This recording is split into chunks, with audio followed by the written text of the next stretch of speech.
আসসালামু আলাইকুম সুপ্রিয় দর্শক মণ্ডলী, আপনারা নিশ্চয়ই লক্ষ্য করেছেন ঢাকা বিশ্ববিদ্যালয়ের vice chancellor professor doctor Niaz Ahmed তিনি ইন্টারিম সরকার যখন ক্ষমতায় ছিল 12 ফেব্রুয়ারি 26-এর নির্বাচনের কিছুদিন পূর্বে তিনি পদত্যাগ করবেন বলে সংবাদ সম্মেলন করে ঘোষণা দিয়েছিলেন। সাংবাদিকদেরকে ডেকে সংবাদ সম্মেলন করে তিনি ঘোষণা দিয়েছিলেন তিনি পদত্যাগ করবেন। তিনি নিশ্চয়ই আজ করতে পেরেছিলেন, যদি বিএনপি কোনোভাবে ক্ষমতায় আসে, তারা তো উচ্চ একাডেমিক শিক্ষিত, অনেক জ্ঞান রাখেন, তাহলে তাকে নাজেহাল অপমান অপদস্থ করা হতে পারে। এবং তিনি তো অত্যন্ত ভদ্রলোক মানুষ, ইসলামিস্ট ধর্মীয় অনুভূতি তার মধ্যে আছে। তিনি প্রচণ্ড অপমানের মধ্যে ছিল এর আগেই। এরপরে 12 ফেব্রুয়ারির নির্বাচনের ইলেকশন ইঞ্জিনিয়ারিংয়ের মাধ্যমে বিএনপি ক্ষমতা আসার পরে তার উপর অপমানের পরিমাণ বেড়ে যায়। তিনি শেষ পর্যন্ত পদত্যাগ করলেনি। এটা ছিল তার একটা কম্প্রিহেন্সিভ কাজ,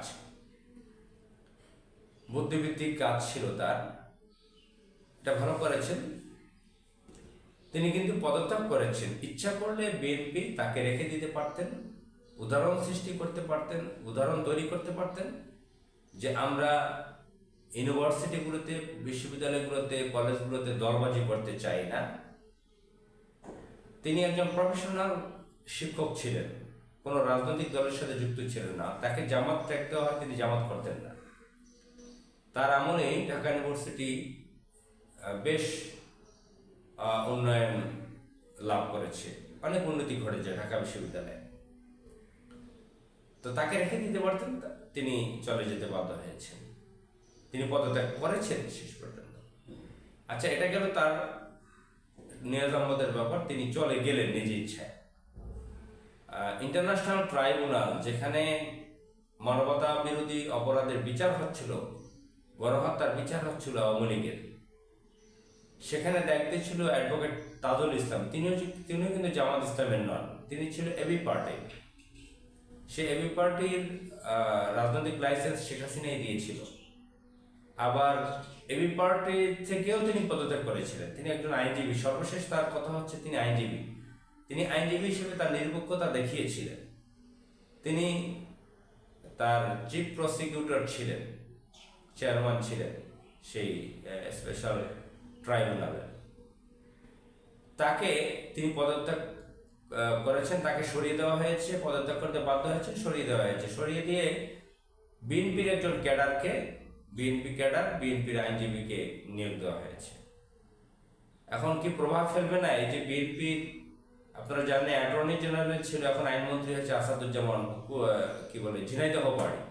তিনি বলেছিলেন যে জামাতের নেতা রিট করতে এসেছিল কোর্টে, রিট করেছিল আওয়ামী লীগ নিষিদ্ধ করার জন্য, সে বাধা দিয়েছে হাইকোর্টে যখন রিট করতে দিতে আসে। সে এখন আইনমন্ত্রী হয়েছে। আপনারা জানেন বিএনপি আওয়ামী লীগকে পুনর্বাসন করার চেষ্টা করতেছে। তাহলে এই যে অ্যাডভোকেট তাজুল ইসলামকে সরিয়ে দিয়ে তাদের ক্যাডারকে নিয়োগ দিয়েছে চিফ প্রসিকিউটর হিসেবে, চেয়ারম্যান হিসেবে, তাহলে কি এই আওয়ামী লীগের বিচার বন্ধ করে দেবে এর মাধ্যমে? এই গেল তাজুল ইসলামের ব্যাপারে। সেনাবাহিনীতে রদবদল হয়েছে মারাত্মকভাবে। যারা ইন্ডিয়ান পন্থী আছে তাদেরকে প্রমোশন দেওয়া হয়েছে। যিনি তুরস্কের সাথে অনেক কিছু ডিল করেছেন, চায়নার সাথে অনেক কিছু ডিল করেছেন, যিনি একজন দেশপ্রেমিক কর্মকর্তা, অফিসার, সামরিক কর্মকর্তা, তাকে সরিয়ে দেওয়া হয়েছে পররাষ্ট্র বিভাগে। তো সেখানে সরিয়ে দেওয়া হয়েছে। এখন ইন্ডিয়াপন্থী, ভারতপন্থীদেরকে প্রমোশন দেওয়া হয়েছে। বিএনপির যারা দালালি করে, চাটুকার, আওয়ামী ঘরানা, এদেরকে প্রমোশন দেওয়া হয়েছে। আপনারা জানেন এক সময় এই তারেক রহমান, বিএনপির পরিবার মইনি আহমদকে ওভার প্রমোশন দিয়ে সেনাবাহিনীর প্রধান বানিয়েছিল। সে কি ঘটনা ঘটিয়েছিল সেদিকে আলোচনা যাচ্ছি না। তারা ইতিহাস থেকে শিক্ষা নেয় না। এই বিএনপি, তাদের ক্যারেক্টারটা মারাত্মক জটিল। হযরত মুসা আলাইহিস সালামের সাথে আমাদের নবী আমাদের প্রিয় নবী হযরত মুহাম্মদ সাল্লাল্লাহু আলাইহি ওয়াসাল্লামের সাথে এবং অগণিত হাজার হাজার নবীদের সাথে যে নিকৃষ্ট জাতিটার নাম উল্লেখ করছি না, মধ্যপ্রাচ্যের যে সবচেয়ে বড় সন্ত্রাসী কর্মকাণ্ড ঘটায় সে নিকৃষ্ট, সে অভিশপ্ত জাতির ক্যারেক্টারের ন্যায় বিএনপির ক্যারেক্টার। বিভিন্ন নবীদের সাথে যে মারাত্মক বেইমানি করেছে, মির্জাফরি করেছে, সেই জাতির ন্যায় বিএনপির আচরণ। তারা ভুলে গেছে তাদের অতীত। তারা এখন সামরিক বাহিনীতে এই ধরনের পরিবর্তন ঘটিয়েছে, নেগেটিভ পরিবর্তন। এরপরে দেখা যাচ্ছে যে আরো বিভিন্ন জায়গায় তাদের লোক বসিয়ে দেওয়া হচ্ছে। এই ঢাকা বিশ্ববিদ্যালয়ে দেখলেন, সামরিক বাহিনীতে দেখলেন, প্রসিকিউশনে দেখা গেল, ট্রাইব্যুনালে, এবং বিভিন্ন জায়গায় লোকজন সরিয়ে দিয়ে বিএনপির লোকদেরকে বসানো হচ্ছে। বিএনপি কি মনে করছে এসব করে পার পাবে? তাদের অতীত কি ভুলে গেছে তারা? 2006 সালে তারা কি করেছিল, কি হয়েছিল তাদের? সুতরাং অনেক ষড়যন্ত্র করবে দিল্লি, চাইবে বিএনপির মাধ্যমে বাংলাদেশের নিয়ন্ত্রণ নেওয়ার জন্য। বাংলাদেশের সবচেয়ে বড় শত্রু দেশ,